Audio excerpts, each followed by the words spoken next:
Hello and welcome to another episode of Learn Sanskrit. And today we are doing lesson 14, in which we will talk about four different things, or three different things plus some examples.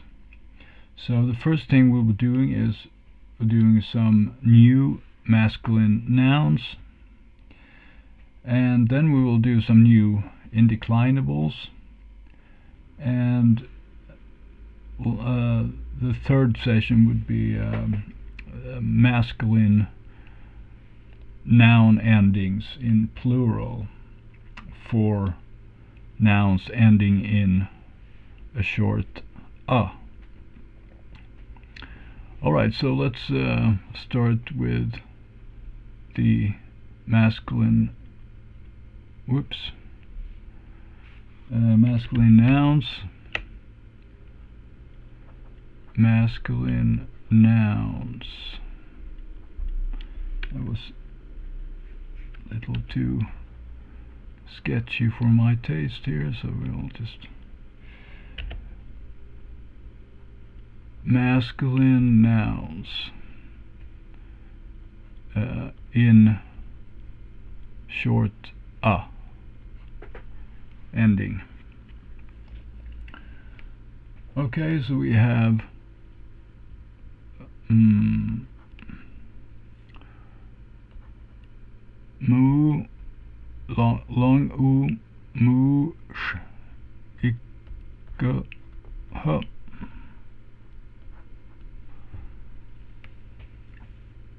And we should write this, well, we can do this in Devanagari, and then we have a she here, mūṣikaḥ.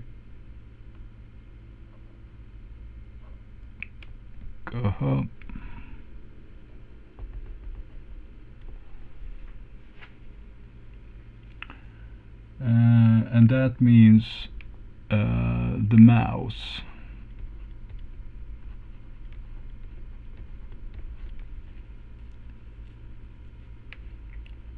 And then we have another one here. We have kapotaḥ.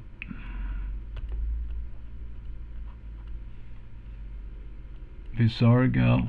Okay, I have to be more careful there. Kapotaḥ, and that's looks something like this. Kapotaḥ.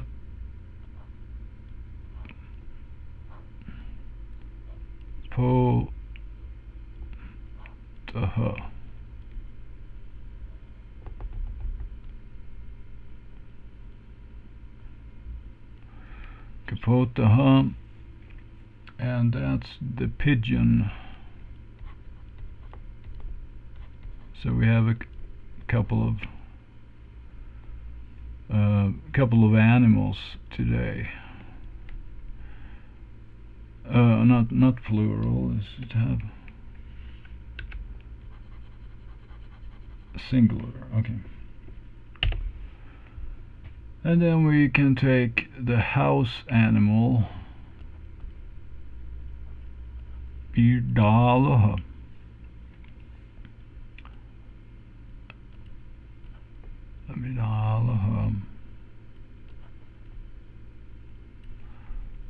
Or at least in the Western world here, we have this as a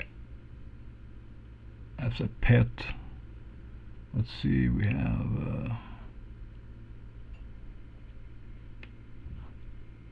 B, and then we have this retroflex D, and the long A, biḍālaḥ.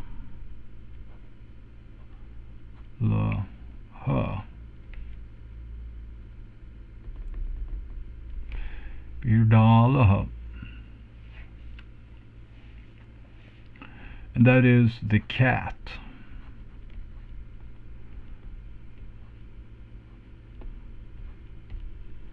The cat.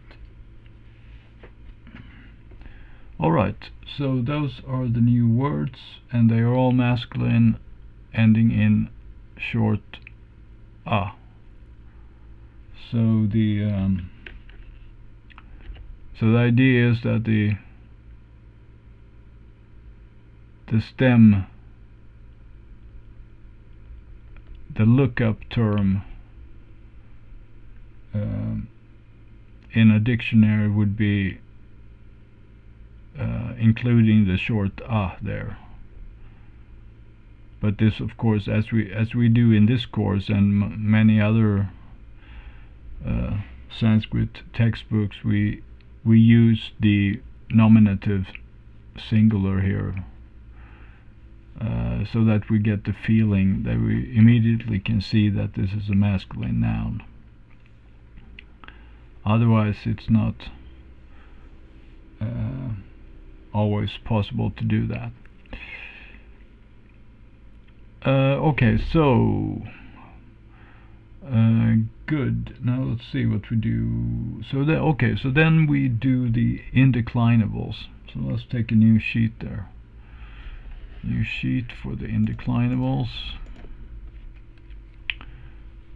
and we have the switch back to black, and declinables.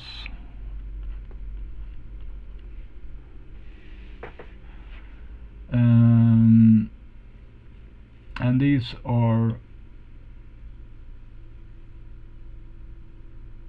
I would say, classed as adverbs in this case. Indeclinables could be of many types, but these are adverbs. And adverbs are,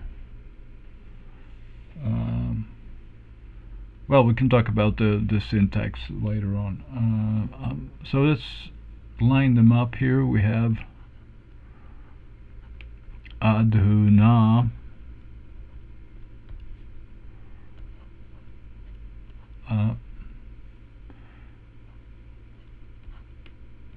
short adhu, and na there at the end. Adhunā, and that means now.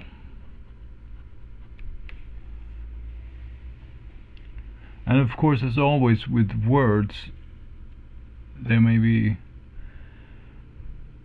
other meanings as well, but we have to start somewhere. So and it's always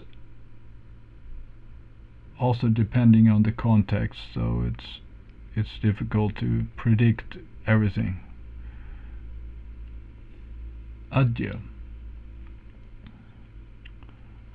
and here I'll do like that,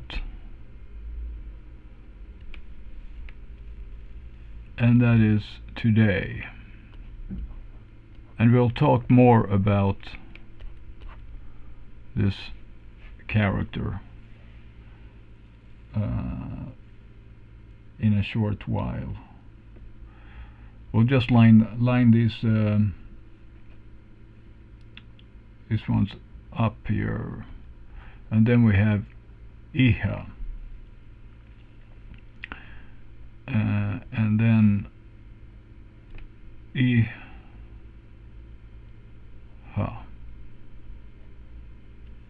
short e, iha, and that means here. But if you have watched these lessons before, you know that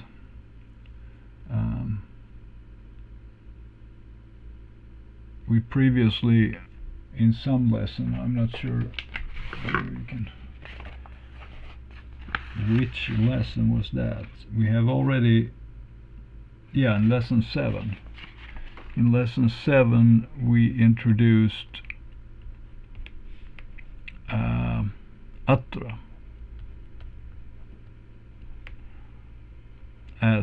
also as here.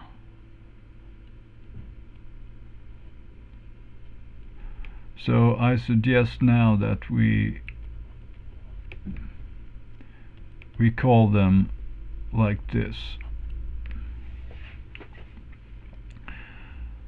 Or sometimes I may choose in the exercises, if we do an English translation then, and we say here the king goes,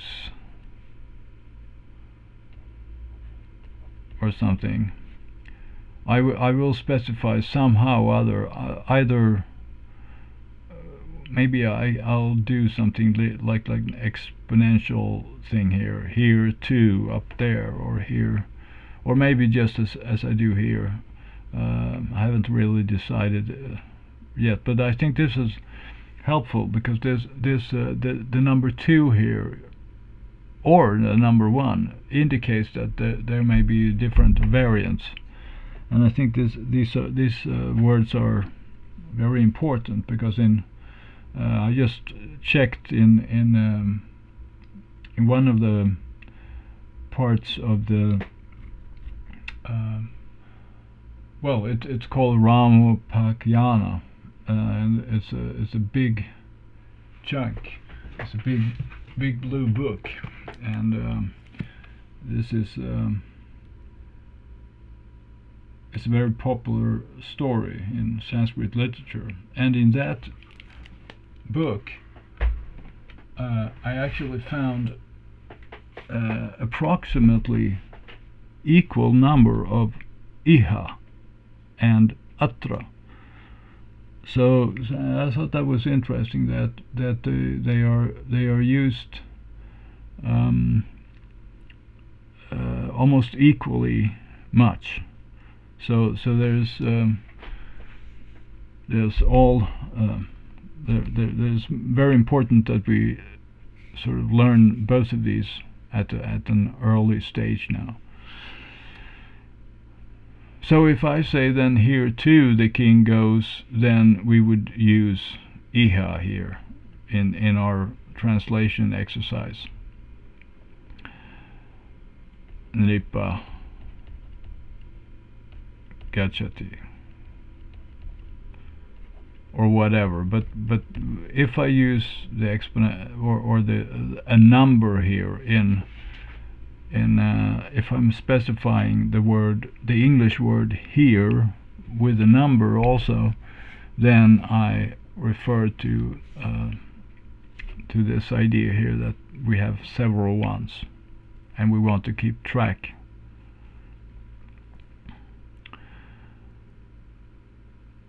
Alright, so that's the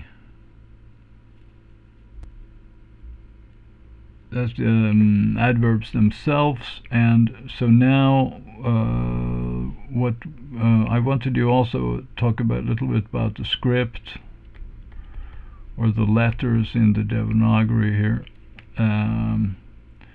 because as you see here with the word adya, the second word we introduced today here, we have a normal D and a ya.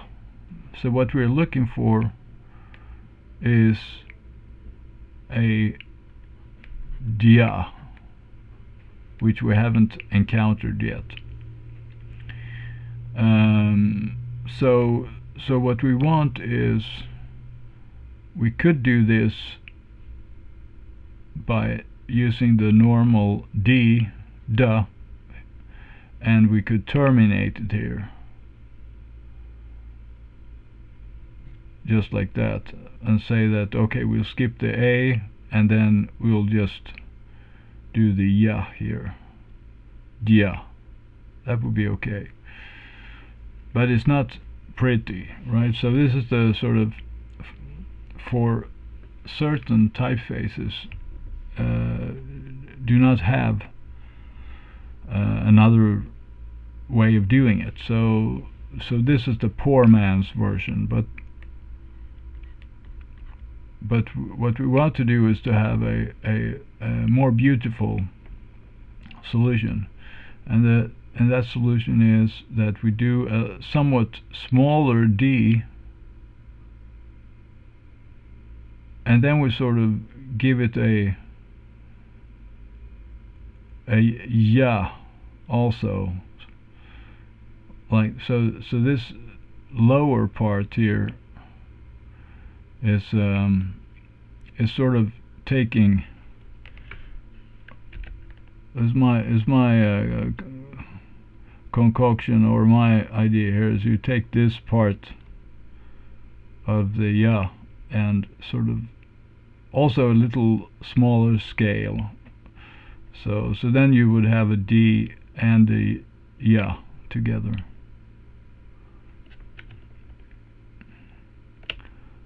Okay, and we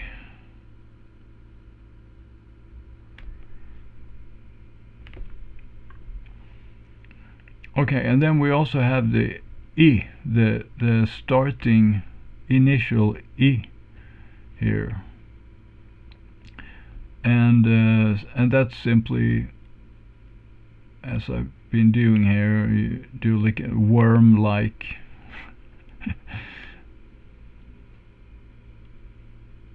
this is I here. So this we have to learn. And if you want I mean, there are many videos where you can learn the Devanagari characters, so you can just go to those, or you can my favorite one when it comes to the big letters, or the usual letters, like the initial A or E or A or any of those, or the consonants, is in Deshpande, because Deshpande has printed them very large. So if you want a good reference for finding the a nice and big scale representation of the letters, then you can go to Deshpande's Sanskrit primer. Okay, so I think that's all for the indeclinables.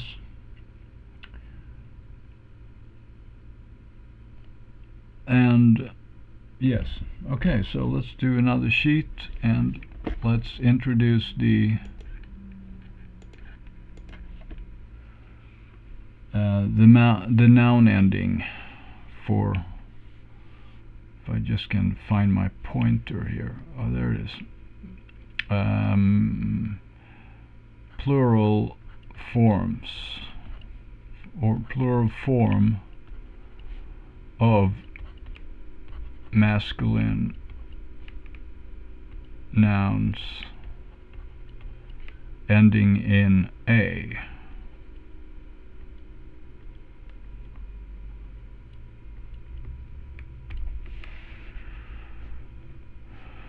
So they're ending in A in their stem form, in their dictionary form. Otherwise, of course, okay, so we can write them up here. Then we have, I'll just do them in transliteration. Mūṣikaḥ,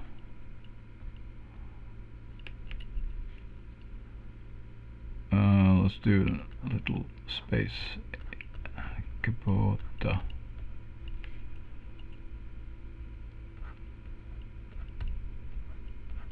Biḍālaḥ.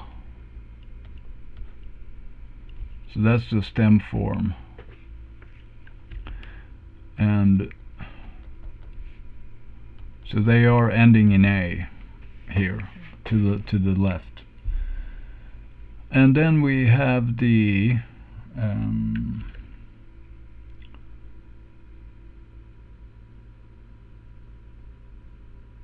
singular comes here. Let's do how should we do this? Okay, we do singular here. Singular, form, then we would have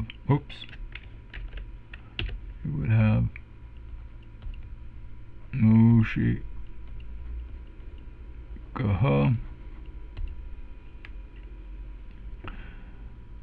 and we would have,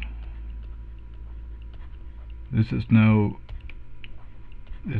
surprise here, kapotaḥ and biḍālaḥ, like that. Okay, and then we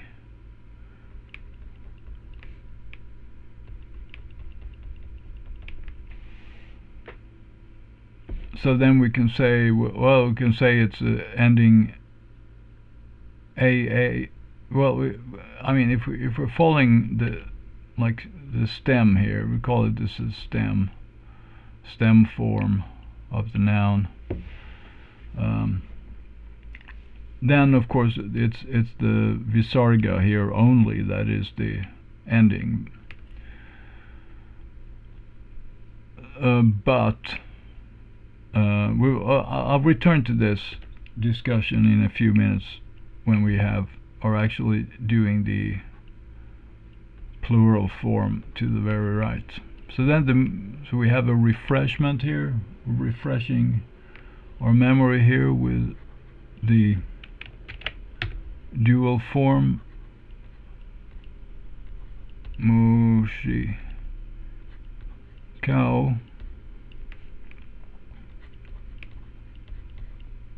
kapotaḥ,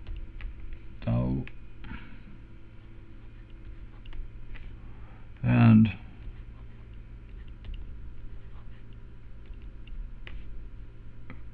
retroflex D there.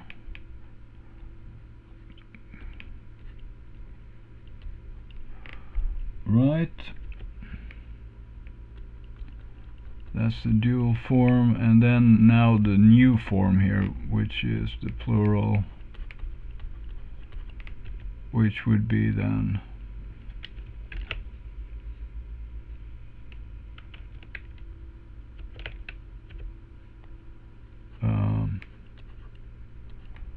mūṣikaḥ.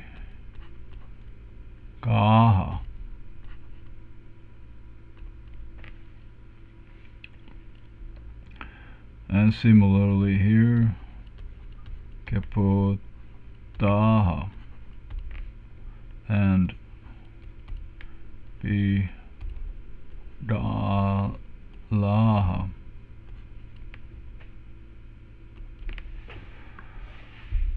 Right.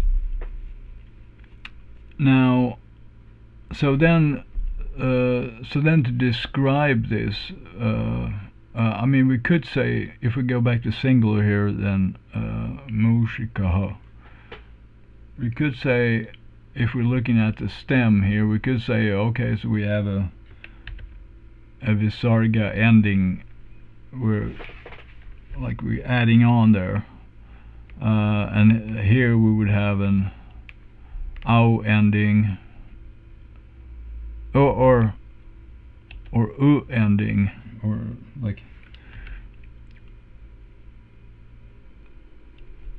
u ending, and here we would have we could say that we have an a visarga ending here, but so if we think like that the long a represents two short a's or something, but I think that the more usable way of describing the endings is simply that we just make this into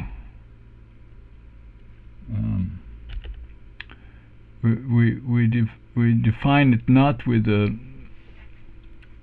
stem's help, but with the singular inflected ending here, and we say that the singular is a h or a visarga, and then the dual ending is au, and then the plural ending is aha. So I think that works, and then we sort of keep in mind that the real ending of the stem is included in that. So the a is sort of included. Okay, so these are so if we take from singular to plural, then we just make the a longer. That's perhaps the simplest way of describing it. So we just make the short a into a long a, and there you have it. Alright, so now let's do some examples. We'll go to another sheet here. We can just, so we have some, so we can do some quick combinations of word here to put them into context. So we can use some pronouns. Do some pronouns here with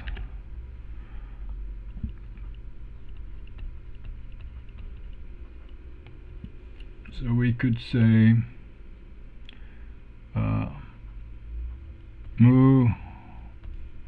mūṣikaḥ,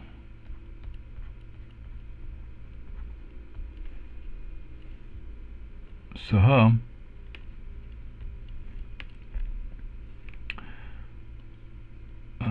okay, and we end the sentence there. And here then we see that so we can make this a nominal examples in the pronoun case.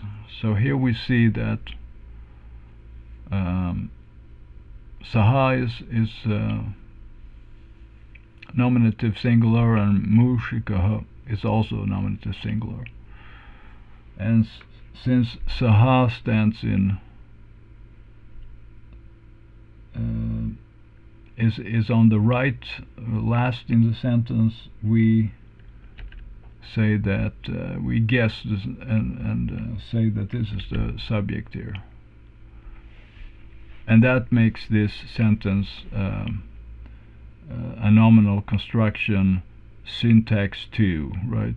So, and we're talking about that in lesson 11. So nominal sentences,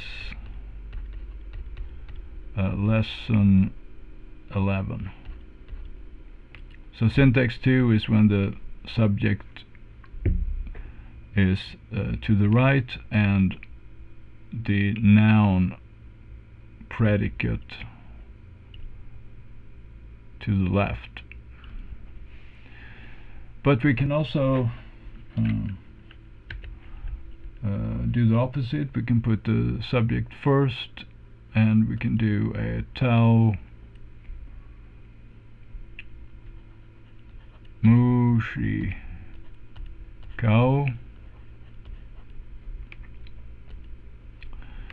and so this is okay. So this is syntax 2, and then this is syntax 1, because here we have the subject to the left and the noun predicate there. So he is, and there is a silent, of course. The whole idea here in the nominal construction is that there is a silent asti, a silent copula. So so he is a mouse, and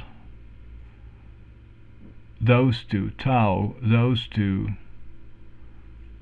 are mouses, or 2 mouses.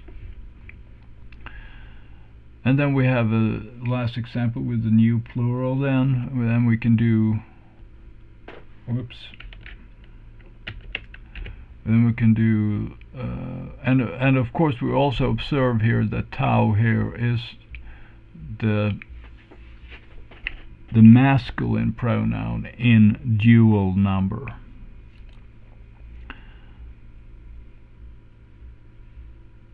But in dual we could have te also, but not pointing to a masculine one, but to a neuter or feminine noun. But those we haven't done those yet, but we'll return to those. So whenever we see te here, we should really ask ourselves: is this noun here in the dual or in the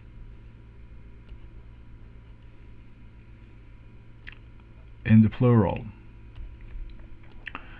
And in this case, it is in the plural. Te mūṣikaḥ. And this is also syntax 1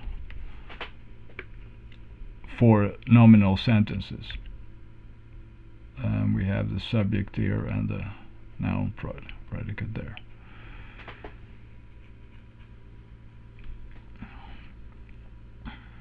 So I guess that's something to think about. That it's a preparation for the exercises. So it's good if if there's no problem here for you to understand this. And then we can also, on the same sheet, or maybe we can take another sheet. We have an infinite number of sheets available here, so, or more or less. So then we can combine with verbs. So we take and we could do starting off in singular here, kapotaḥ, kāhdati.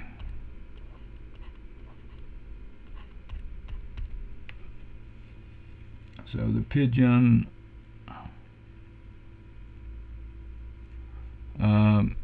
he is eating. Right, and that's singular in both cases. Both the noun and the verb are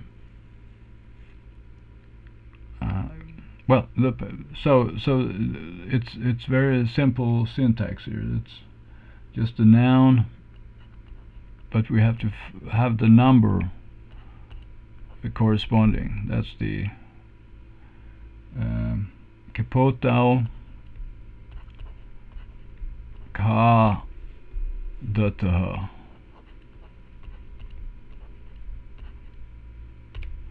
So both are in dual there. And then with the new thing for this lesson, kapotaḥ, we have the plural verb endings, kādanti, and those we did in lesson 4.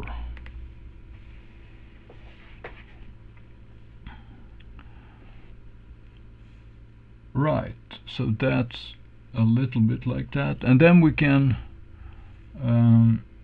then maybe we can start using more indeclinables also, and we can do the same thing for the cat, so we could start with let's say we can do adhunā,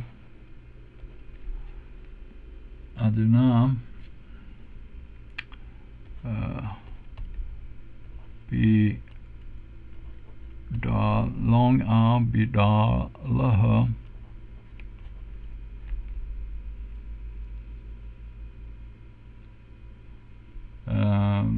what verb should we do? We should take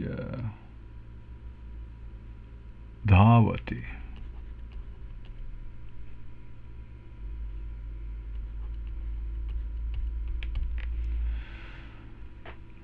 So now the cat in singular here, and the verb corresponding to the singular dhavati.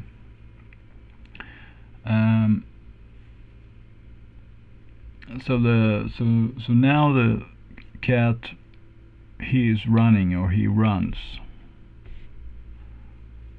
Okay, and then we can do adya.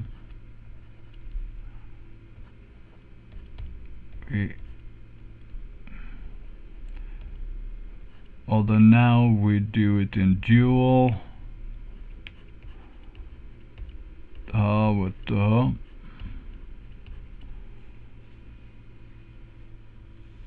third person dual. So adya, today, the two cats, they too run. And last but not least, iha,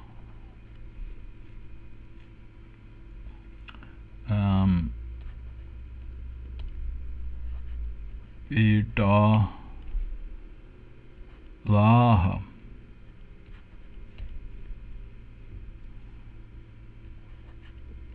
dhavanti.